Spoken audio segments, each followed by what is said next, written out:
পলাতক পিকে হালদারের মামাতো ভাই শঙ্খ ব্যাপারীকে গ্রেফতার করেছে দুর্নীতি দমন কমিশন দুদক। তার কাছে পিকের অনেক সম্পদ থাকতে পারে বলে জানিয়েছেন দুদক সচিব ডক্টর আনোয়ার হোসেন হাওলাদার। শঙ্খকে 3 দিনের রিমান্ড জিজ্ঞাসাবাদের অনুমতি দিয়েছেন আদালত। আমার প্রথম জব ছিল বেক্সিমকোতে।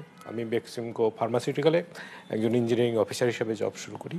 হাজার কোটি টাকা আত্মসাৎ করে এরই মধ্যে পালিয়েছেন প্রশান্ত কুমার হালদার ওরফে পিকে হালদার।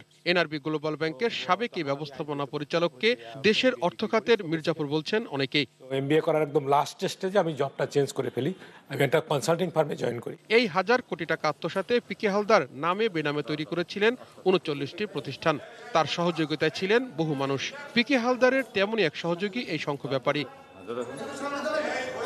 পূর্ব নির্ধারিত সময় অনুযায়ী সোমবার সকালে জিজ্ঞাসাবাদে অংশ নিতে রাজধানীর সেগুনবাগিচায় দুদকের প্রধান কার্যালয়ে আসেন শঙ্খ ব্যাপারী। সকাল 10টা থেকে শুরু হয় তার জিজ্ঞাসাবাদ।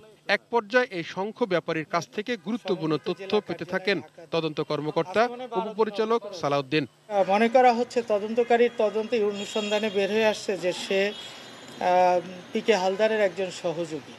তার মাধ্যমে তার উপার্জিত অর্থ বা অবৈধ উপার্জিত অর্থ সেটা তার মাধ্যমে বিভিন্ন জায়গায় গিয়েছে, এরকম প্রমাণ পাওয়া যাচ্ছে, যার কারণে তাকে গ্রেপ্তার। দুদক বলছে পিকে হালদারের মামাতো ভাই শঙ্খ ব্যাপারী, তার কাছে পিকে হালদারের অনেক অজানা তথ্য থাকতে পারে। পিকে হালদারের সম্পদ বিভিন্নভাবে যে বিভিন্ন দিকে গেছে বলে মনে করা হচ্ছে, সেখানে তিনি সহায়তা করেছেন এবং তার দখলে ফ্ল্যাট পাওয়া গেছে একটা, যেটা পিকে হালদারের অর্থে ক্রয় করা হয়েছে বলে এখনো পর্যন্ত প্রমাণ পাওয়া যাচ্ছে।